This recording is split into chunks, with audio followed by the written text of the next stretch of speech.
Bom dia a todos e obrigado a quem me desafiou a partilhar convosco algumas imagens e a estar aqui durante 15 minutos a falar sobre uma coisa que me apaixona, que é a gestão de empresas e a forma como nós podemos fazer a diferença com os outros. A gestão faz parte do nosso dia-a-dia. Todos nós somos ou gestores ou a nossa vida é influenciada por aqueles que gerem as instituições, as empresas, as organizações de quem nós dependemos. Mas quando se fala de gestão, aquilo que nós ouvimos ou são as histórias de vida de gestores famosos, histórias mais ou menos trabalhadas e que nos são vendidas como o mantra a seguir para sermos como eles, ou então ouvimos um discurso cheio de siglas incompreensíveis, pontuadas com os chavões que tiverem mais na moda na altura. Mas a gestão acaba por ser algo que nos diz respeito sobretudo a nós. E se não fizer sentido para nós, estamos à procura da luz de olhos vendados. E por isso, aquilo que eu gostava de partilhar convosco eram 3 ideias muito simples. Primeiro, que os gestores tendem a confiar demasiado nos números, como se fossem os números que lhes dessem a chave para aquilo que devem fazer e não aquilo que eles aprendem do seu próprio bom senso e das pessoas que estão à sua volta.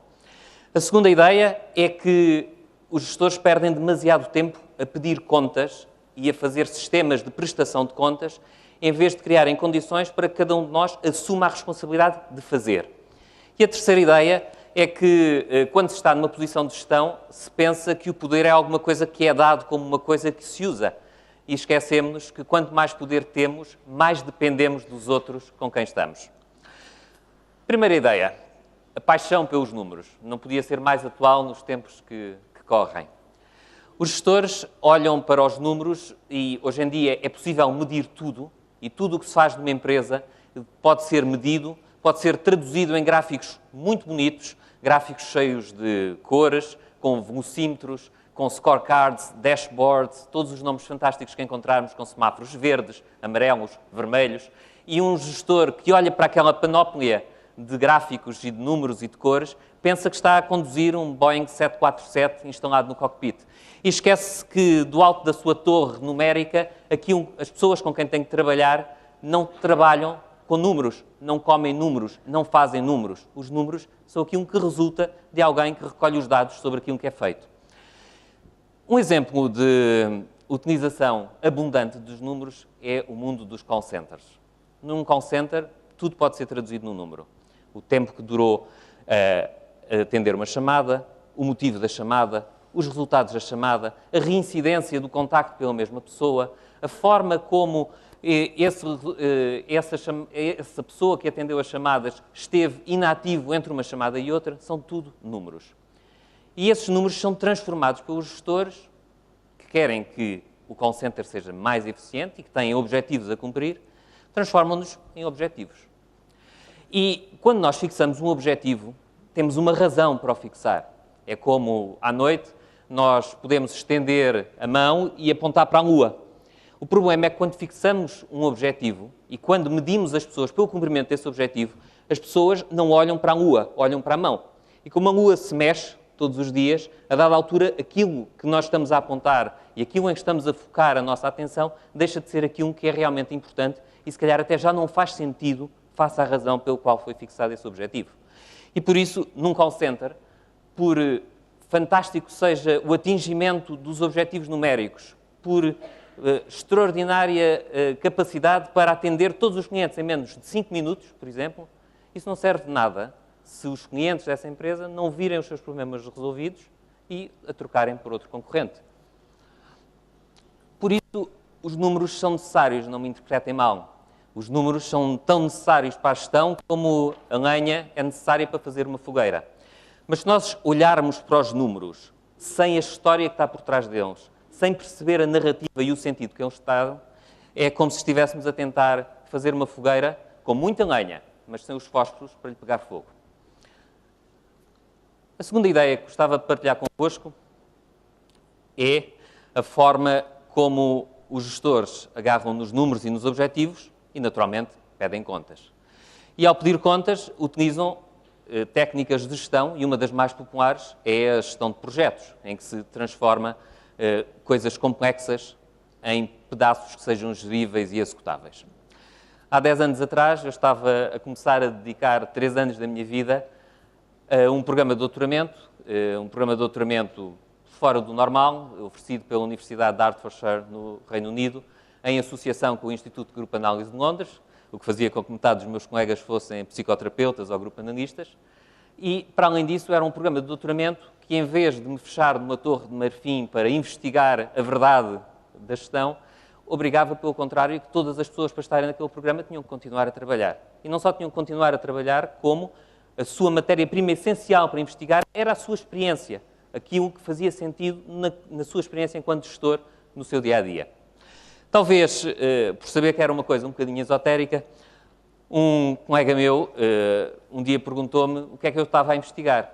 E eu respondi-lhe que estava a debruçar-me sobre a maneira como a responsabilidade é negociada precisamente na gestão de projetos. A forma como há mais coisas a passarem-se na gestão de um projeto de mudança do que simplesmente olharmos para gráficos e fazer reuniões. Ele olhou para mim com um ar muito espantado. Ele disse: Rui, estás a perder tempo. Gerir projetos é a coisa mais simples. Definem-se as tarefas. Arranja-se uma data em que têm que estar concluídas. Atribuem-se responsáveis e depois é só fazer as reuniões de controlo. É a cenoura e o chicote. E eu olhei para ele e disse: olha, é precisamente por haver muitos gestores a pensar como tu que é preciso perceber que mais faz parte da gestão de projetos, que mais está em jogo. Porque se as pessoas fossem todos bonecos articulados, isso resultava. Como a realidade é um bocadinho mais complexa do que isso, precisamos de perceber o que é que mais existe para uma gestão de projetos ter sucesso. É preciso explicar que a gestão de projetos é uma disciplina que se foi tornando muito popular na gestão graças ao sucesso que teve. A gestão de projetos é essencial na construção de um grande transatlântico, de um avião complexo, da construção de um produto de software depois de estar desenhado para que todas as peças encaixem. Mas o sucesso da gestão de projetos nesta área fez com que ela fosse traduzida para outras questões mais ambíguas. Mudança organizacional, transformação das organizações. E as ferramentas que se utilizavam para construir um transatlântico, estamos a tentar utilizá-las para provocar mudanças qualitativas nas organizações. Um exemplo que aconteceu comigo, uns meses depois da conversa com este meu colega, estive envolvido num projeto muito ambicioso. Havia um produto de acesso à internet na empresa onde eu estava, que estava em fim de vida. Mas pior do que estar em fim de vida, estava a perder cota de mercado para os competidores. Por isso, aquilo que foi feito, constituiu-se uma equipa de projeto, definiram-se tarefas, atribuíram-se responsabilidades e definiram-se timings de execução, objetivos, KPIs e, melhor ainda, foi-se buscar um gestor de topo da empresa para fazer reuniões semanais, todas as segundas-feiras à tarde, com toda a gente à volta da mesa, para pedir contas pela execução do projeto. As reuniões começaram e, à medida que se foram arrastando, foram-se tornando mais difíceis. Os resultados não apareciam. Não havia argumentos, por muito marketing, por muitas associações pouco evidentes com outros produtos que se tentassem, nada fazia mexer o ponteiro. E por isso as reuniões foram se tornando mais agressivas. Era penoso, era frustrante estar sentado numa sala e estar, como eu estou aqui agora convosco, com toda a atenção focada em nós e a prestar contas. O que é que vens aqui dizer? É aquilo que eu estou a fazer agora. Ou, naquele caso, o que é que se conseguiu fazer com as tarefas que estavam definidas.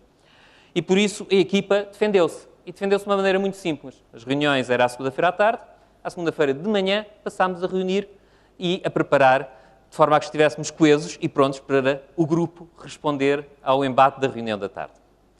Claro que em vez de perdermos meio-dia, passámos a perder um dia com um projeto que não estava a dar resultados, o que não é propriamente a coisa mais eficaz.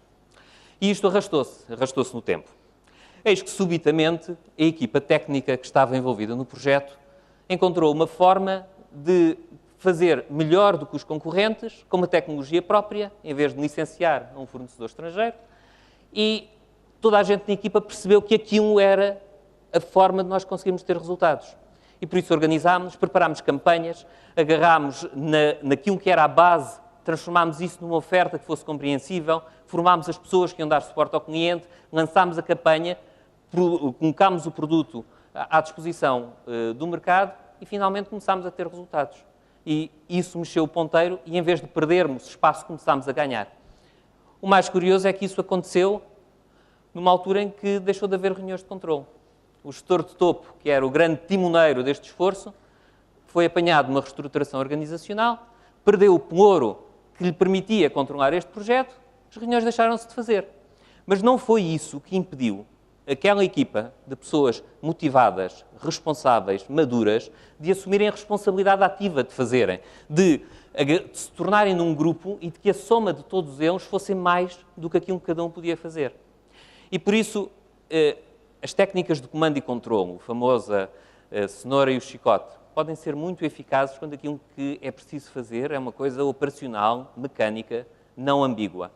Quando aquilo que nós precisamos de fazer e aquilo que as empresas hoje precisam mais de fazer são de coisas que envolvem criatividade, que envolvem inovação, que envolvem a capacidade de lidar com problemas ambíguos para os quais ninguém conhece a resposta. E quando nós precisamos de ser criativos, a pior coisa que podem fazer é estarem-nos a berrar ao ouvido: ser criativo. Não funciona. E é isso que nós acabamos por fazer seguindo muitas técnicas de gestão que têm atrás de si gestores e livros publicados que nos dizem que é esse o caminho a seguir. Terceira ideia que eu trago para partilhar convosco: o poder. O poder é algo que nós tendemos a olhar como inerente à posição. É como se o poder fosse uma coisa que se usa, uma coisa que funciona no sentido de quem tem poder perante quem é sujeito ao poder de quem o tem. Isso faz-nos esquecer coisas essenciais, que o poder é uma relação. Todas as nossas relações envolvem uma dimensão de poder, porque quando nós nos relacionamos com alguém, ganhamos uma relação de interdependência. O poder que temos sobre o outro é sempre recíproco do poder que o outro tem sobre nós. O caso clássico entre a mãe e o bebê. Parece que a mãe tem todo o poder do mundo. O bebê depende da mãe até para se alimentar. Sem a mãe, o bebê não sobrevive. Mas basta o bebê abrir a boca para a mãe parar, acordar se estiver a dormir, parar tudo o que estiver a fazer para ir acolher ao bebê. E, portanto, nesta relação, eu não sei se tem mais poder o bebê ou a mãe. Da mesma forma, na gestão de empresas, um gestor, por muito poder que tenha, por muita autoridade que possa ter na organização, está dependente da sua equipa. A sua equipa conhece-o melhor do que ele próprio pensa que seria possível. Se calhar conhecem coisas que ele próprio não conhece sobre si. Um gestor, quando está perante a sua equipa, está exposto nas suas vulnerabilidades, nas suas inconsistências, nas suas ansiedades, nas suas hesitações. E esta forma como o gestor está perante a sua... está exposto e está confrontado consigo próprio quando está na posição de gestão, faz com que muita gente evite ter consciência desse problema simplesmente não ouvindo. E não ouvir é uma coisa muito perigosa. Um amigo meu assumiu funções de direção numa instituição pública de grande dimensão e quando tomou posse, defrontou-se com alguma frieza das pessoas que já lá estavam há muitos anos. Com o tempo foi ganhando confiança de algumas pessoas, foi ganhando boa vontade e houve um dia que uma pessoa que trabalhava com ele e que já estava na casa há muito, muito tempo, lhe contou uma história que ele me contou a mim e que eu acho que simboliza a forma como muitas vezes nós escolhemos estar de olhos vendados a conduzir outras pessoas de olhos vendados. Ele contou-lhe a história do impecável Soutor. Quando chegava uma nova direção, vinha sempre cheia de ideias. Muitas dessas ideias, inevitavelmente, já tinham sido tentadas e havia boas razões para terem falhado. E por isso a primeira reação das pessoas que trabalhavam na equipa era dizer, alertar para os riscos, alertar para as razões pelas quais ideias semelhantes tinham falhado e procurar evitar que erros fossem cometidos. Mas, a dada altura, quem estava na direção deixava de ter paciência para ouvir.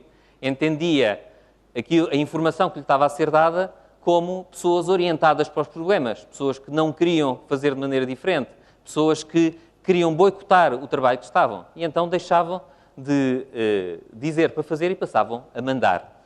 E ao mandar, todas as pessoas seguiam e respondiam: impecável, Soutor, é para ir em frente, vamos a toda a velocidade. E esta é uma forma perfeitamente suicida, como uma corrida de lemmings, em que muitas organizações funcionam. Quanto mais temível é um gestor, quanto mais as pessoas têm medo de lhe dizer coisas que podem ser difíceis, podem ser problemas, mas que ele precisa de saber.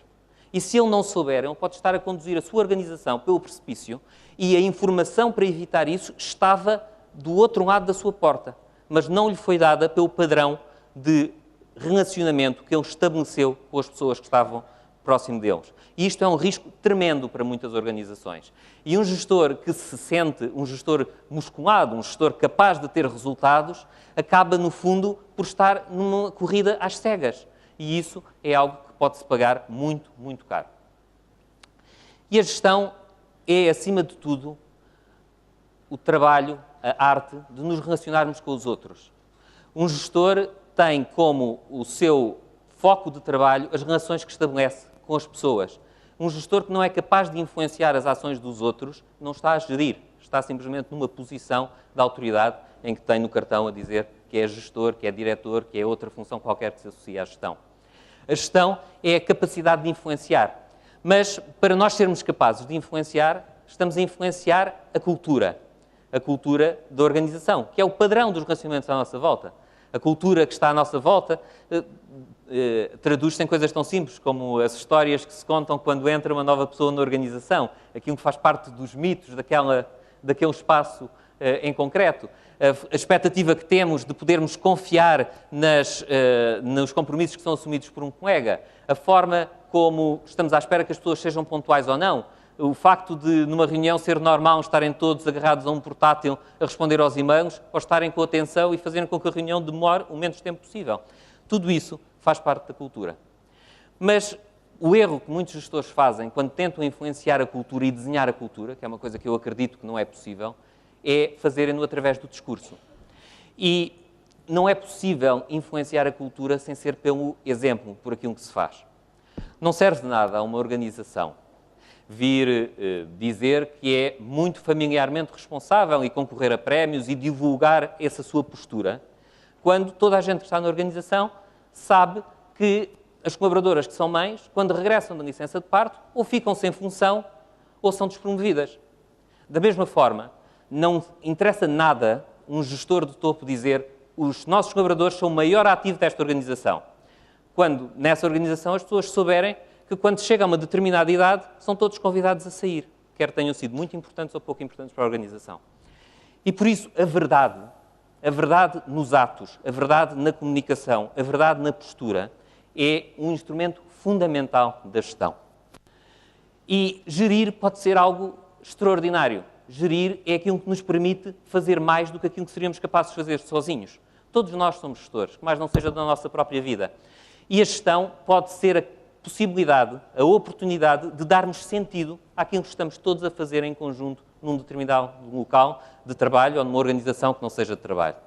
Mas, naturalmente, que gerir também nos confronta com a ansiedade, com o risco, com o medo. Gerir torna-nos responsáveis pelos resultados, mesmo que não possamos controlar tudo aquilo que faz com que esses resultados se atinjam ou não. Mas é pela coragem de encarar essa dificuldade que está inerente ao papel de gestão que é possível fazer a diferença. E é por isso que eu acredito que é possível fazer a diferença na gestão. É possível fazer a diferença em pequenos grupos ou em grandes organizações. É possível fazer a diferença em pequenas coisas como nas grandes. Mas para fazer a diferença é preciso verdade, é preciso consciência de nós próprios e é preciso acreditar na responsabilidade na nossa e na dos outros. E esta é uma ideia que eu acho que vale a pena divulgar. Obrigado.